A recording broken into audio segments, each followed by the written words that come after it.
খুব কম সময়ে চটজলদি বাড়িতে থাকা কয়েকটি উপকরণ দিয়েই বানিয়ে নিন এই খাবারটি।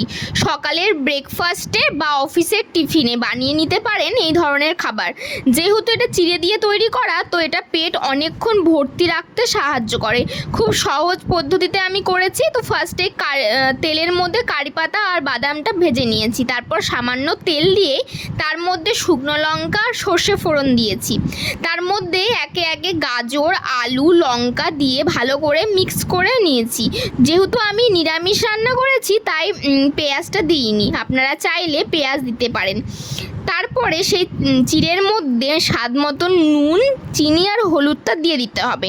তার আগে থেকেই যে ভেজে রাখা কারি পাতা আর বাদামটা দিয়ে মিক্সড করে নিতে হবে। তারপর চিড়ে দিয়ে মিক্সড করলেই তৈরি হচ্ছে আমাদের গরম গরম পোহা। তো ভিডিওটা কেমন লাগলো অবশ্যই জানাবেন। ভালো থাকবেন, সুস্থ থাকবেন। দেখা হচ্ছে পরবর্তী একটি ব্লগে। Thank you.